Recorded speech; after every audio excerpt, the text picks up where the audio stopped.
Hey guys, Andrew here. Gonna make this quick. The shop is about 40 million degrees Celsius right now, but this week we're gonna go over how I built this super basic outfeed table, why I kept it so simple, what my plans are for it, and what I hope to expand to in the future. Stay tuned.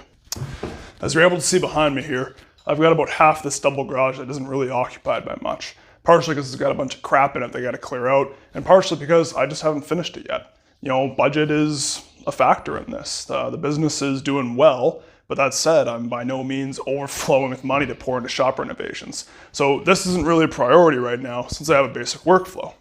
That said, this area here will turn into a hand tool, stage, and assembly once I have the budget to complete the shop. So why to make this thing so big? It's simple really. One of my best sellers is Cedar planter boxes, and the largest one I typically made is 8x4. So I figured I need to have a big assembly table so I'm not constantly building them on the floor. Because quite frankly, it's not fun, doesn't look professional in content, and it's not good for my knees. So here I am on a table that can comfortably support my body weight and the largest size planter that I currently offer. And additionally, I'm still learning my shop flow. I've only been in this workspace for about 2 months now functioning, and there's still a lot of things that I'm figuring out as far as traffic, what's the most efficient thing to do. So I don't want to go and build myself a table with a whole bunch of storage, only to find out that that storage isn't really functional. At least with this, once I do outgrow it and I've figured out my shop flow a little bit better, I can put this table on casters, wheel it over there, and have it as just a general moving assembly table that can be repurposed as time goes on, and I haven't sunk $1,000 into building some kind of specialty table that I'm gonna find out doesn't work for my purposes.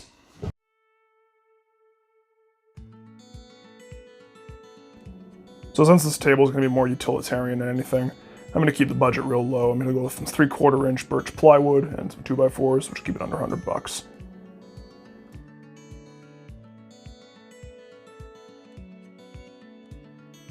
This is the simplest of simple builds. We're just gonna cut our legs up to the 34 3/4 inches that my table saw base sits above the floor.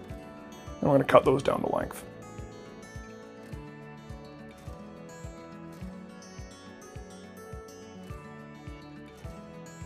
Next up, we'll drill some pocket holes. I like to use the table saw fence as a guide. I know it's perfectly square when clamped down, so that gives me a great reference surface.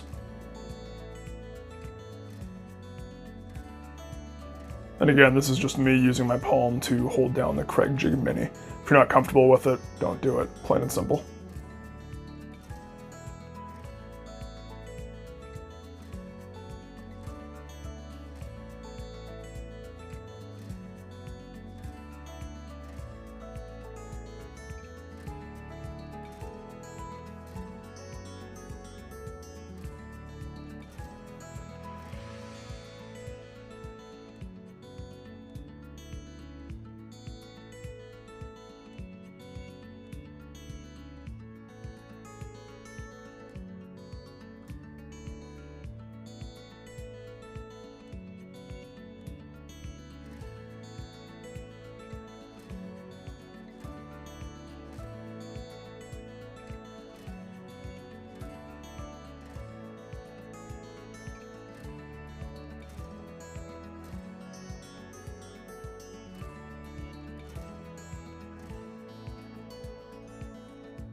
I've talked about it before, these little trigger clamps can be awesome as a second hand.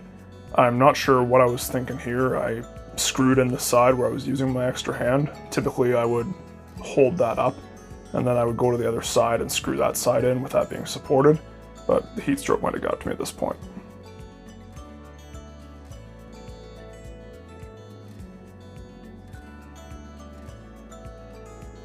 Whoops, that's the joys of working by yourself. So again, normally I would use a clamp here to hold this in place. You know, at this point I guess I was just freewheeling, or I just wanted to get back inside to the air conditioning, but it worked.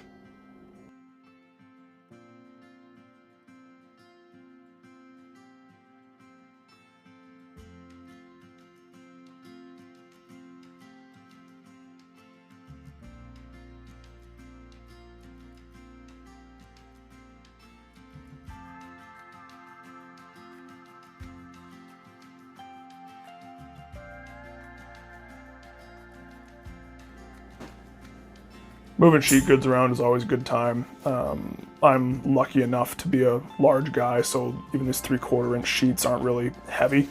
They're just awkward and bulky, but definitely be sure to use safe lifting techniques and check yourself. If you're not strong enough to do it, don't do it. Your back's not worth it.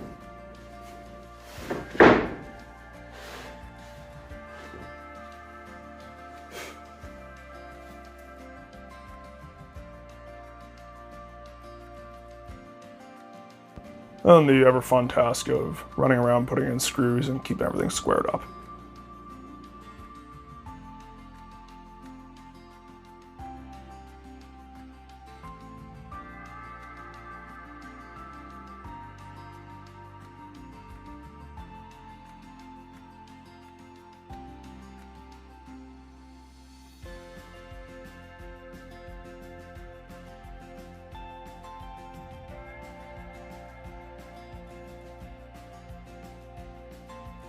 Since this week was a pretty boring build, I figured I would at least give you guys a taste of what's coming with my cabinets.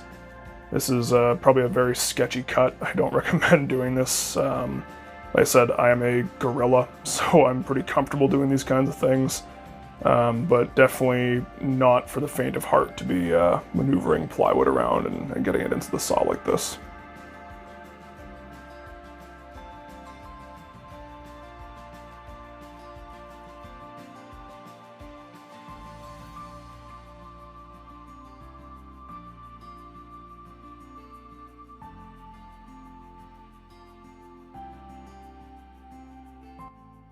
That's it for this one, guys. Like I said, this super basic table has been a huge help to the shop. Although simple, it's amazing what having a big flat surface can do for you. We got a lot of cool builds coming up. They're gonna be documented and up on YouTube for you guys to check out, including eventually, we're gonna be building a big miter station along this wall so that my saw can stop living on the floor. If you wanna see that, be sure to subscribe. We'll see you on the next one.